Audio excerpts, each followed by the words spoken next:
Hello students, आज के video में हम डिस्कस करने जा रहे हैं हाइपरथायरॉयडिज्म और उसकी ट्रीटमेंट। इस वीडियो में हम समझेंगे हाइपरथायरॉयडिज्म क्या है, हाइपरथायरॉयडिज्म के साइंस या मैनिफेस्टेशंस क्या हैं और कौन से कारण हैं जिसकी वजह से हाइपरथायरॉयडिज्म होता है। साथ ही साथ हम हाइपरथायरॉयडिज्म की ट्रीटमेंट डिस्कस करेंगे।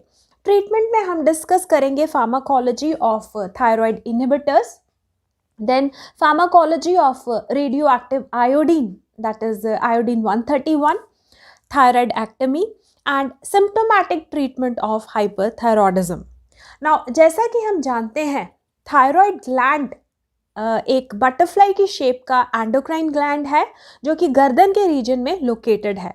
थायरॉक्सिन और ट्राईआइडोथ्रायोनीन नाम के हॉर्मोन्स थायराइड ग्लैंड से सिक्रीट होते हैं। थायरॉक्सिन में 4 आयोडीन है, इसलिए थायरॉक्सिन को T4 के नाम से जाना जाता है। वहीं ट्राईआइडोथ्रायोनीन में 3 आयोडीन है, इसलिए इसको T3 कहते हैं। T3 और T4 हॉर्मोन्स को कलेक्टिवली थायराइड हॉर्मोन्स कहते हैं। T3 और T4 का सबसे important function basal metabolic rate BMR को रेगुलेट करना है। थायराइड हॉर्मोन्स बॉडी की ग्रोथ एंड डेवलपमेंट के लिए बहुत ही ज़रूरी हैं। Now look at this figure. ये figure hypothalamic pituitary thyroid axis को शो कर रहा है। हाइपोथैलेमस ब्रेन के निचले हिस्से में लोकेटेड होता है। ये सिक्रीट करता है TRH, thyrotropin releasing hormone. TRH anterior pituitary को स्टिमुलेट करता है। Anterior pituitary TSH, thyroid stimulating hormone release करती है। TSH फर्दर थायराइड ग्लैंड को स्टिमुलेट करता है जो कि T4 और T3 को सिक्रीट करता है। नॉर्मल थायराइड ग्लैंड लगभग 80% T4 और 20% T3 प्रोड्यूस करता है। नाउ वेरी इंपॉर्टेंट, T4 काफ़ी हद तक इनएक्टिव होता है जबकि T3 एक्टिव थायराइड हार्मोन है। बॉडी के पेरिफेरल टिश्यूज जैसे कि लिवर, किडनी इनएक्टिव T4 को एक्टिव T3 में कन्वर्ट कर देते हैं। बॉडी की रिक्वायरमेंट के हिसाब से T3 और T4 का एक रिक्वायर्ड अमाउंट हमारे ब्लड में हमेशा लगातार सिक्रीट होता रहता है। बट अगर ये थायराइड ग्लैंड ओवर एक्टिव हो जाए और बहुत ज़्यादा T3 और T4 सिक्रीट करने लगे तो उस कंडीशन को हाइपरथायरॉयडिज्म कहते हैं। सो hyperthyroidism is an endocrine disorder where overactive thyroid gland secretes excessive thyroid hormone, namely thyroxine, that is T4, and triiodothyronine, that is T3. अब देखते हैं हाइपरथायरॉयडिज्म के साइंस या मैनिफेस्टेशंस क्या हैं। नाउ थायराइड हार्मोन का main function basal metabolic rate BMR को regulate करना है। तो हाइपरथायरॉयडिज्म में BMR बढ़ जाता है। BMR बहुत ज़्यादा बढ़ने से कैलोरीज ज़्यादा बर्न होती हैं जिससे वेट लॉस होता है और एपिटाइट भूख भी बढ़ जाती है। ना ज़्यादा कैलोरीज बर्न होने की वजह से बॉडी में हीट का प्रोडक्शन बढ़ जाता है जिससे हीट इंटॉलरेंस होता है। ज़्यादा हीट टॉलरेट करना बॉडी को मुश्किल पड़ता है। बॉडी अपने आप को कूल करने के लिए ज़्यादा से ज़्यादा स्वेट या फिर पसीना बनाती है। So increased BMR causes weight loss, increased appetite, heat intolerance and excessive sweating. Then thyroid hormones heart rate को रेगुलेट करते हैं, इसलिए हाइपरथायरॉयडिज्म में हार्ट रेट बढ़ जाता है। एंजाइटी यानी बेचैनी, देन फिजिकल रेस्टलेसनेस और मेंटल एक्साइटेबिलिटी जैसी दिक्कतें हाइपरथायरॉयडिज्म में अक्सर देखी जाती हैं। इसके अलावा हेयर लॉस, मसल वीकनेस भी हाइपरथायरॉयडिज्म में होता है। देन गैस्ट्रोइंटेस्टिनल ट्रैक्ट की मोटिलिटी बढ़ जाती है जिस वजह से डायरिया होता है। मेंस्ट्रुअल इरेगुलरिटीज़ भी अक्सर देखी जाती हैं। Then very important, bulging of eyes, आंखें ऐसी दिखाई देती हैं जैसे कि आंखों की आईबॉल आंखों से बाहर निकल रही हो, आंखें बहुत ही चौड़ी दिखाई देती हैं। और bulging of eyes Graves disease का कॉमन लक्षण है, और ग्रेव्स डिसीज हाइपरथायरॉयडिज्म का सबसे बड़ा कारण है।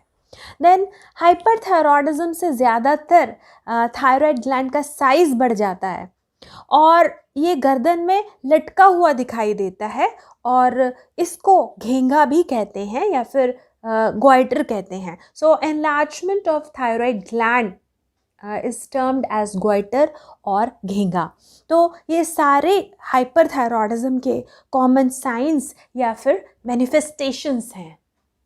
अब पढ़ते हैं हाइपरथायरॉयडिज्म क्यों होता है, हाइपरथायरॉयडिज्म के कॉजेस क्या हैं। हाइपरथायरॉयडिज्म के मेन दो कारण हैं, ग्रेव्स डिसीज और toxic nodular goitre.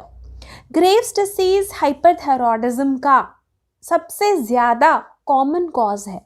60 to 80% cases में हाइपरथायरॉयडिज्म का कारण ग्रेव्स डिसीज ही होता है। ग्रेव्स डिसीज एक ऑटो इम्यून डिसीज है। ग्रेव्स डिसीज में थायराइड स्टिमुलेटिंग एंटीबॉडीज प्रोड्यूस होती हैं, और ये एंटीबॉडीज थायराइड स्टिमुलेटिंग हार्मोन के जो रिसेप्टर्स होते हैं उनको लगातार स्टिमुलेट करती है ना। ये रिसेप्टर्स थायराइड ग्लैंड पर होते हैं, तो इस वजह से थायराइड ग्लैंड का लगातार स्टिमुलेशन होता है और थायराइड ग्लैंड बहुत ज़्यादा T3 और T4 प्रोड्यूस करता है, जिससे हाइपरथायरॉयडिज्म होता है।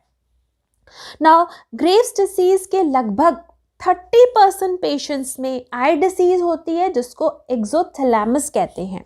यहाँ प्रोट्रूशन ऑफ आईबॉल देखा जाता है, यानी आंखों की आईबॉल ऐसे दिखाई देती है जैसे कि आंखों से बाहर निकल रही हो। आंखें नॉर्मली झपकती नहीं हैं और आंखें चौड़ी चौड़ी दिखाई देती हैं। ये एक हेरिडिटरी डिसीज़ है जो कि यंग पॉपुलेशन में दिखाई देती है।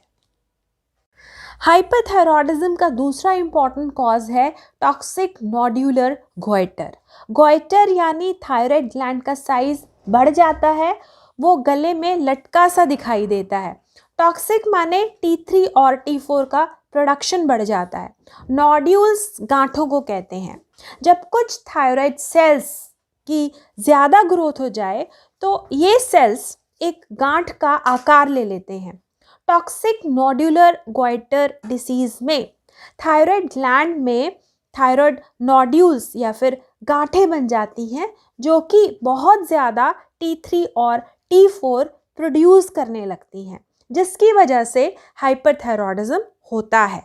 ना 15 to 30% केसेस में हाइपरथायरॉयडिज्म टॉक्सिक नोड्यूलर गॉइटर की वजह से ही होता है। ना डाइट में ज़्यादा आयोडीन लेने से, देन एमियोडेरोन जैसी ड्रग्स से टॉक्सिक नोड्यूलर गॉइटर हो सकता है। तो ये हैं वो दो इम्पॉर्टेंट डिसीजेस जिसकी वजह से हाइपरथायरॉयडिज्म होता है।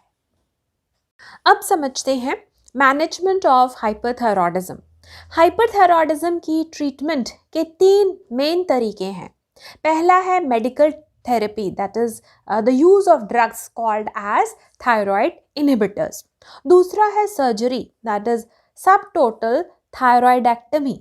ये दोनों हाइपरथायरॉयडिज्म की स्टैंडर्ड ट्रीटमेंट्स हैं जिसमें T3 और T4 का प्रोडक्शन और सिक्रीशन कम हो जाता है। और तीसरी है सिम्प्टोमैटिक थेरेपी, जिससे हाइपरथायरॉयडिज्म के सिम्टम्स कंट्रोल किए जाते हैं। अब इन ट्रीटमेंट्स को क्लासिफाई करते हैं। फर्स्ट क्लास है थायराइड इनहिबिटर्स। ना इस क्लास में 4 सब क्लासेस हैं, namely thionamides, then ionic inhibitors, then iodides and the fourth is radioactive iodine. Now thionamides या फिर एंटी थायराइड ड्रग्स T3 और T4 की सिंथेसिस को कम करते हैं, और ये जो थायोनामाइड्स हैं, these are commonly prescribed for hyperthyroidism due to Graves disease. Now thionamides में इंक्लूडेड हैं drugs like propylthiouracil, carbimazole and methimazole. Methimazole carbimazole का एक्टिव मेटाबोलाइट है. Then ionic inhibitors. Now जैसा कि हम जानते हैं T3 और T4 की सिंथेसिस के लिए आयोडीन बहुत ज़रूरी है. ये ड्रग्स आयोडाइड आयंस को थायराइड फॉलिकल के अंदर पहुंचने या फिर घुसने नहीं देती. So these drugs inhibit iodine trapping by the thyroid follicles. जब आयोडीन थायराइड फॉलिकल्स में पहुंचता ही नहीं है तो T3 और T4 का जो सिंथेसिस है वो कम हो जाता है. And these include drugs like thiocyanate, perchlorates, nitrates. Now ये सारी ड्रग्स बहुत ही टॉक्सिक हैं, इसलिए क्लिनिकली ट्रीटमेंट में इनका यूज़ नहीं होता. नाउ नेक्स्ट थायराइड इनहिबिटर्स हैं ड्रग्स जैसे कि iodine, potassium iodide, iodides of sodium, organic iodide.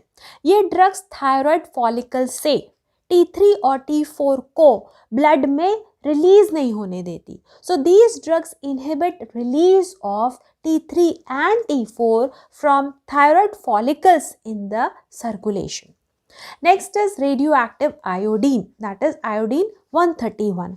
Now toxic nodular goiter की वजह से जो hyperthyroidism होता है उसमें iodine 131 commonly prescribe की जाती है. इसके अलावा जैसे कि हम डिस्कस कर चुके हैं, अगर हाइपरथायरॉयडिज्म ग्रेव्स डिसीज की वजह से है तो पहला ऑप्शन है एडमिनिस्ट्रेशन ऑफ थायोनामाइड्स. अगर थायोनामाइड्स थेरेपी फेल हो जाए तो सेकेंड ऑप्शन है use of radio active iodine.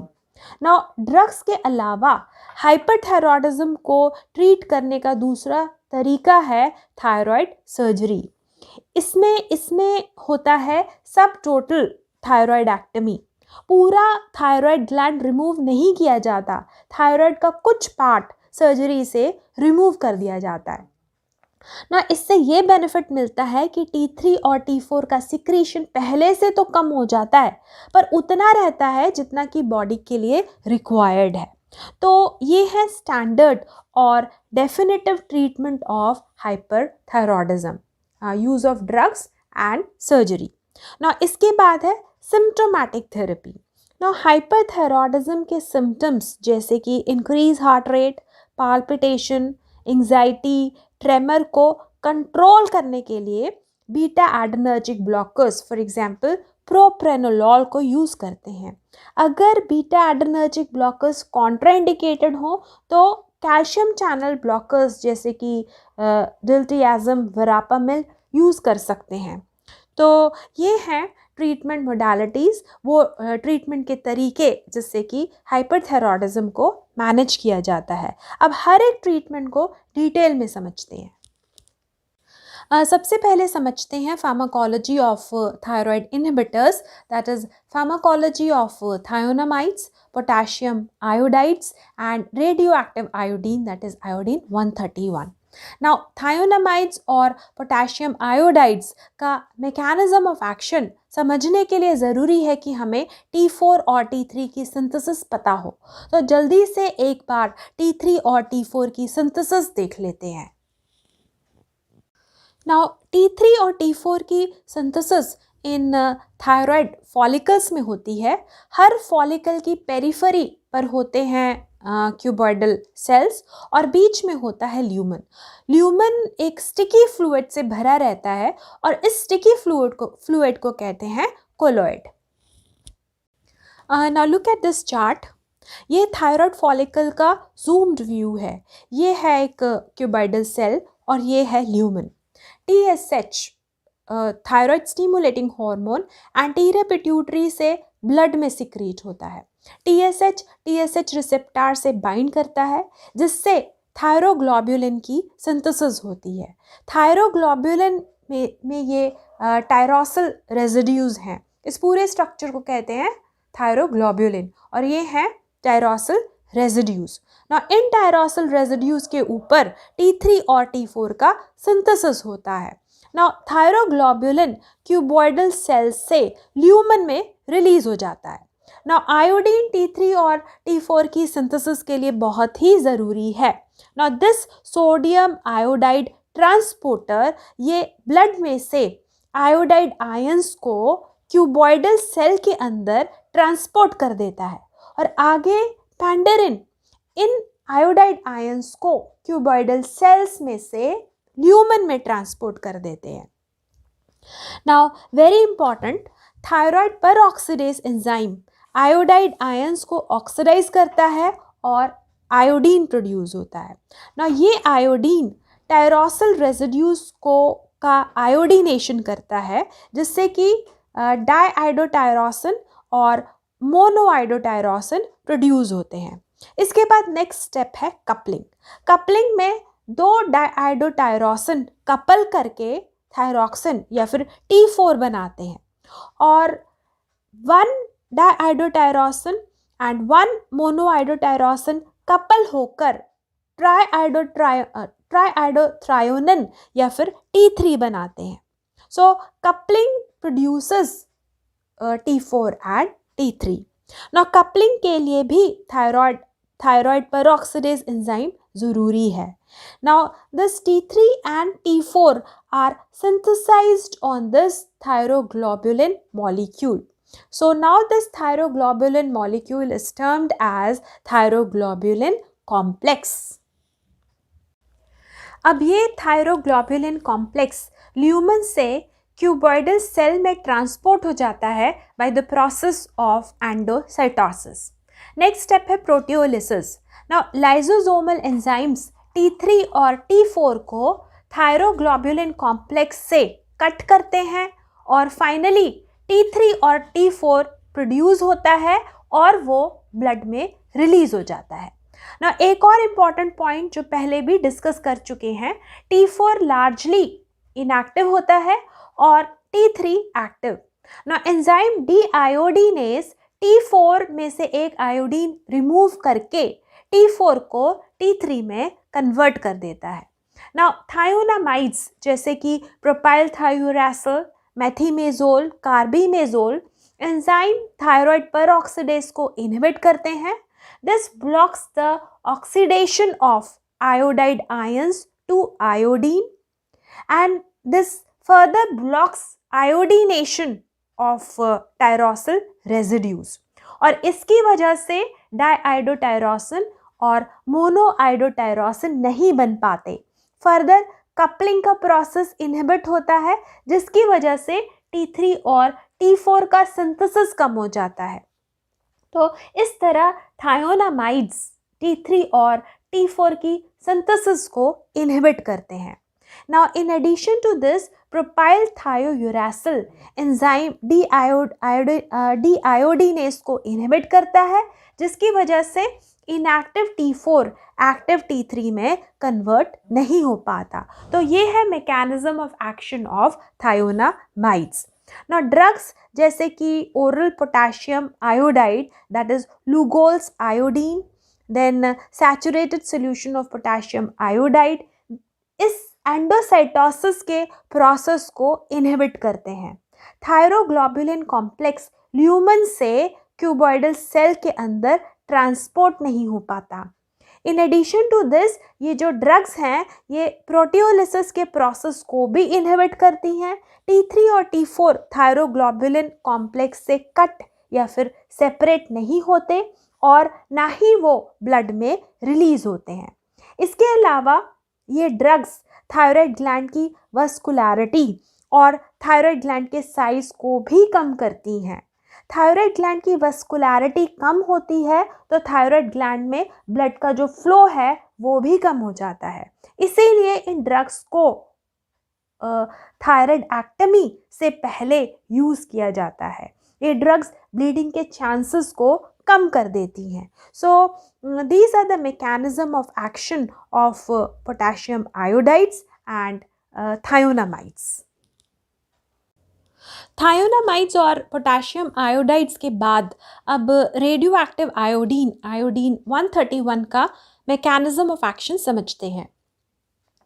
Now iodine 131 iodine का रेडियो आइसोटोप है जो कि बहुत कॉमनली यूज होता है. नाउ आयोडीन 131 दो तरह की रेज एमिट करता है. Gamma rays and beta raise. Beta raise thyroid tissue में एब्जॉर्ब हो जाती हैं और थायराइड टिश्यू को डिस्ट्रॉय कर देती हैं। आयोडीन 131 की डोज अगर केयरफुली सेलेक्ट करी जाए तो ये थायराइड ग्लैंड का पार्शियल एब्लेशन करती है। पार्शियल एब्लेशन मतलब पूरा थायराइड ग्लैंड डिस्ट्रॉय नहीं होता, थायराइड ग्लैंड का कुछ हिस्सा डिस्ट्रॉय होता है। इससे T3 और T4 की सिक्रीशन कम हो जाती है, पर उतना T3 और T4 प्रोड्यूस होता रहता है जितने की ज़रूरत हो। नॉर्मली आयोडीन 131 की सिंगल ओरल डोज काफ़ी रहती है, कभी कभी 2 या 3 डोजेस की ज़रूरत पड़ती है। Now gamma rays thyroid tissue के आर पार हो जाती हैं और इनको एक काउंटर से डिटेक्ट कर लिया जाता है और इसी वजह से गामा रेज का यूज़ डायग्नोस्टिक इफ़ेक्ट के लिए होता है। ना एक ज़रूरी बात, आयोडीन 131 की डोज देते वक्त पेशेंट के T3 और T4 लेवल्स नॉर्मल होने चाहिए, यानी यूथायरॉयडिज्म होना चाहिए। इसलिए पहले दूसरी मेडिसिन से पेशेंट के T3 और T4 लेवल्स को नॉर्मलाइज किया जाता है, उसके बाद आयोडीन 131 से ट्रीटमेंट होता है। So euthyroidism is essential before radioactive iodine 131 treatment. अब मैकेनिज्म ऑफ एक्शन के बाद ऑनसेट ऑफ एक्शन देख लेते हैं। थायोनामाइड्स का रिस्पॉन्स दिखने में 3 to 4 वीक्स लग जाते हैं। It has a slow onset of action.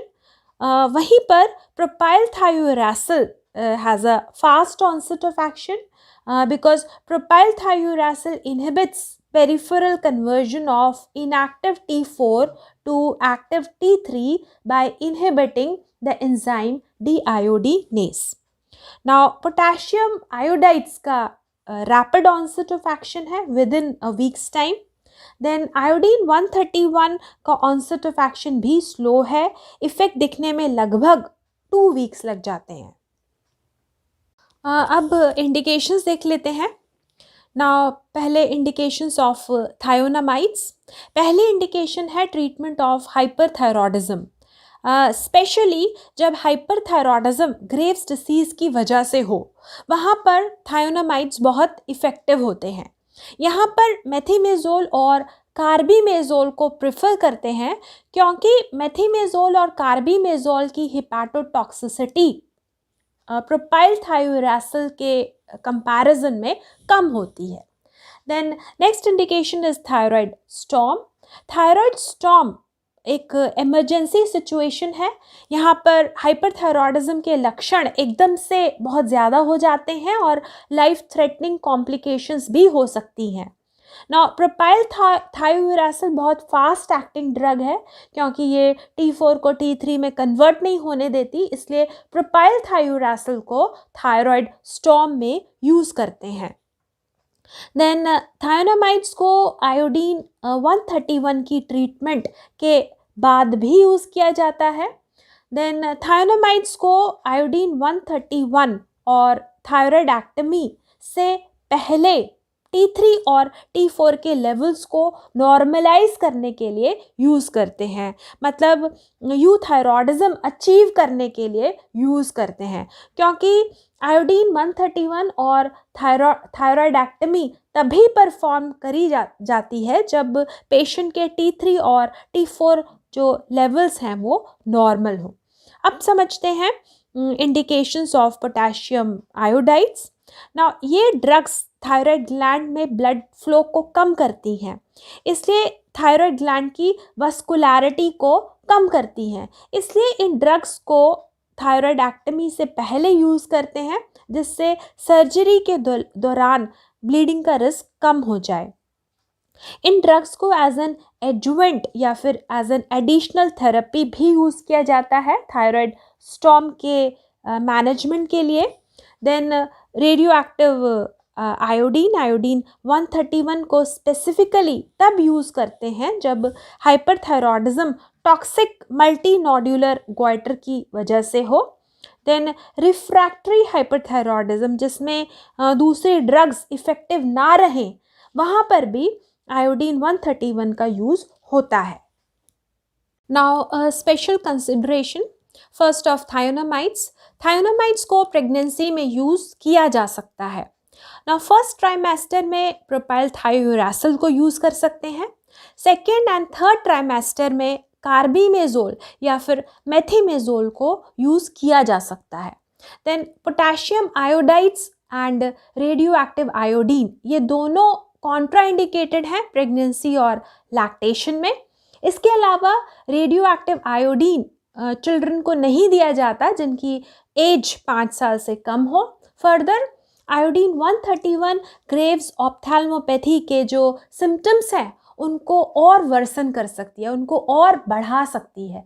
तो ग्रेव्स ऑप्थेल्मोपैथी के जो लक्षण हैं वो रेडियो आयोडीन 131 की वजह से और ज़्यादा सीवियर हो सकते हैं और ज़्यादा बढ़ सकते हैं. Then adverse effects of thionamides. Thionamides skin rashes produce कर सकते हैं. इसके अलावा जो मोस्ट डेंजरस एडवर्स इफेक्ट है थायोनामाइड्स का वो है एग्रैनुलोसाइटोसिस. नाउ एग्रैनुलोसाइटोसिस के सिम्टम्स हैं सोर थ्रोट, फीवर, रैशेस. सो ये सिम्टम्स हैं एग्रैनुलोसाइटोसिस के. अगर एग्रैनुलोसाइटोसिस का कोई भी सिम्टम दिखाई देता है तो डॉक्टर को फटाफट से कंसल्ट करना चाहिए. Then next important adverse effect of thionamides is hepatotoxicity. Now hepatotoxicity सबसे ज़्यादा कॉमन है प्रोपाइल थायोयूरासिल से. मेथीमेजोल एंड कार्बीमेजोल से हेपाटोटॉक्सिसिटी कंपैरेटिवली कम है. तो ये है adverse effects of thionamides. Then adverse effects of potassium iodides. Sensitive individuals में एक्यूट रिएक्शंस हो सकते हैं. Then very important, potassium iodides जो हैं वो गैस्ट्रिक म्यूकोसा को इरिटेट करते हैं, इसलिए इनको जब भी यूज़ करें these should be diluted with the fluid. और जब भी इनको लें तो साथ में खाना भी लें, खाने के साथ ये लिए जाने चाहिए जिसकी वजह से इरिटेशन ऑफ गैस्ट्रिक म्यूकोसा कम हो जाता है. नाउ अगर इन ड्रग्स का क्रॉनिक ओवरडोज हो जाए तो उसकी वजह से हो सकता है salivation, then rhinorrhoea that is runny nose, sneezing, then lacrimation that is आँख से पानी का निकलना. सो ये सारे एडवर्स इफेक्ट्स हैं पोटेशियम आयोडाइड्स के. Then radioactive iodine produces early adverse effects as well as late adverse effects. Now early adverse effects में देखा जाता है nausea, vomiting, then transient loss of smell and taste. And late adverse effects हैं radioactive iodine के thyroiditis, that is inflammation of thyroid gland, dry mouth, etc.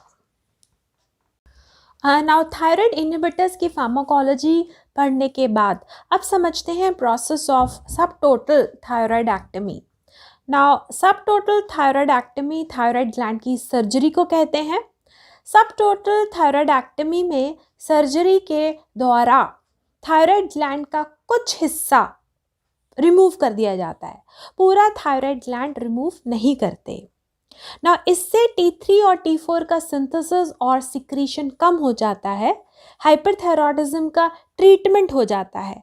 बचा हुआ thyroid gland उतना T3 और T4 प्रोड्यूस करता रहता है जितने की बॉडी को ज़रूरत हो. देन वन इम्पॉर्टेंट पॉइंट, जैसा कि पहले भी डिस्कस कर चुके हैं, euthyroidism should be attend before surgery. Surgery करते वक्त T3 और T4 के ब्लड लेवल्स नॉर्मल होने चाहिए. इसीलिए थायोनामाइड्स को थायराइडेक्टमी से पहले यूज़ किया जाता है. Then indications. One indication is the large goiters. अगर थायराइड ग्लैंड का साइज़ बहुत ज़्यादा बड़ा हो गया हो और उसकी वजह से ऑब्स्ट्रक्टिव सिम्टम्स प्रोड्यूस हो रहे हों, जैसे कि डिफ़िकल्टी इन swallowing, खाना निगलने में परेशानी हो, तो उस वक्त थायराइडेक्टमी एक अच्छा ऑप्शन है. दूसरा, कंफर्म्ड और सस्पेक्टेड थायराइड मैलिग्नेंसी. अगर थायराइड ग्लैंड में कैंसर होने की संभावना हो तो भी थायराइडेक्टमी करी जा सकती है. Next indication is toxic multinodular goiter. Then coexisting hyperparathyroidism, अगर हाइपरथायरॉयडिज्म के साथ हाइपरपैराथायरॉयडिज्म भी है तो भी सर्जरी से थायराइड ग्लैंड को रिमूव किया जा सकता है. Then contraindications to anti thyroid drugs, अगर पेशेंट को एंटी थायराइड ड्रग्स जैसे कि thionamides, potassium iodides, iodine 131 contraindicated हो तो भी सब टोटल थायराइडेक्टमी से हाइपरथायरॉयडिज्म को कंट्रोल किया जा सकता है. Then onset of action is immediate. Then contraindications, वो सिचुएशंस जहाँ पर सर्जरी नहीं की जा सकती, जैसे कि सीवियर कोमॉर्बिडिटीज़, अगर पेशेंट को फॉर एग्जांपल सीवियर हाइपरटेंशन है, उसका ब्लड प्रेशर बहुत ज़्यादा बढ़ा हुआ है, तो सर्जरी के दौरान ब्लीडिंग या फिर हैमरेज का जो रिस्क है वो बहुत बढ़ जाता है, तो उस वक्त सर्जरी नहीं करनी चाहिए. देन प्रेगनेंसी के दौरान भी थायराइडेक्टमी नहीं करनी चाहिए. देन रिस्क ऑफ सर्जरी, अगर सर्जरी करी गई है तो उसके क्या रिस्क हो सकते हैं. फर्स्ट इज हाइपोथायरॉयडिज्म, कई बार सर्जरी करने पर हाइपोथायरॉयडिज्म हो जाता है. Then risk of injury to laryngeal nerve, अगर लेरेंजियल नर्व में इंजरी हो गई तो उसकी वजह से वोकल कॉर्ड का पैरालिसिस हो सकता है. Then removal of parathyroid gland, कभी कभी सब टोटल थायराइडेक्टमी करते वक्त गलती से पैराथायरॉयड ग्लैंड्स भी रिमूव हो सकते हैं, तो ये वो सारे रिस्क हैं जो कि सर्जरी की वजह से हो सकते हैं. तो सब टोटल थायराइडेक्टमी समझने के बाद अब हम समझते हैं symptomatic therapy used for controlling the symptoms of hyperthyroidism. Now symptomatic therapy of hyperthyroidism के सिम्टम्स को कंट्रोल करती है. यहाँ पर फर्स्ट लाइन थेरेपी है beta adrenergic blockers, for example propranolol. Now propranolol sympathetic over activity को कम करती है. नाउ सिंपैथेटिक ओवर एक्टिविटी की वजह से हाइपरथायरॉयडिज्म के जो सिम्टम्स होते हैं जैसे कि rapid heart rate, tremors, agitation, sweating, anxiety, इन सारे सिम्टम्स को प्रोप्रेनोलॉल कंट्रोल कर देती है. Then propranolol also reduces peripheral conversion of inactive T4 to T3. Then indications of symptomatic therapy. First indication is while awaiting response to thionamides and radioactive iodine 131. जैसा कि हम पहले डिस्कस कर चुके हैं, थायोनामाइड्स एंड रेडियोएक्टिव आयोडीन अपना effect produce करने में 2 to 4 वीक्स लगाते हैं. तो जब तक आयोडीन 131 या फिर थायोनामाइड का इफेक्ट प्रोड्यूस नहीं हुआ, उस वक्त तक हाइपरथायरॉयडिज्म के सिम्टम्स को कंट्रोल करने के लिए प्रोप्रेनोलॉल का यूज़ किया जाता है. Then propranolol is also used along with iodides for preoperative preparation before subtotal thyroidectomy. ये भी हम पहले डिस्कस कर चुके हैं. सर्जरी, थायराइड की सर्जरी तभी परफॉर्म करी जाती है जबकि यूथायरॉयडिज्म हो, जब T3 और T4 के जो ब्लड लेवल्स हैं वो प्रॉपरली मेंटेन्ड हो. तो T3 और T4 के लेवल्स मेंटेन करने के लिए आयोडाइड्स यूज़ करे जाते हैं. साथ में हाइपरथायरॉयडिज्म के सिम्टम्स को कंट्रोल करने के लिए बीटा एड्रेनर्जिक ब्लॉकर्स यूज़ करते हैं. Then next indication is thyroid storm.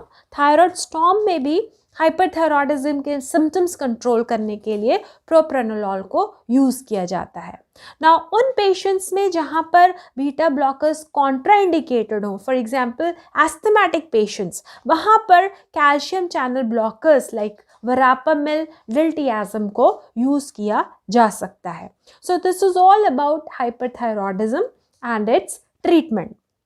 Now यहाँ पर एक बहुत ही इम्पॉर्टेंट बात जो नोट करने वाली है वो ये है कि the information provided in this video is meant only for the academic purpose. अगर आपको हाइपरथायरॉयडिज्म का ट्रीटमेंट करना है या फिर कोई भी ड्रग आपको यूज़ करनी है तो आप फिजिशियन को कंसल्ट ज़रूर करें, प्रॉपर प्रिस्क्रिप्शन लें और प्रिस्क्रिप्शन के हिसाब से ही आप मेडिसिन को यूज़ करें. If you find the video useful, kindly like, subscribe and share this video. Thanks for watching this video.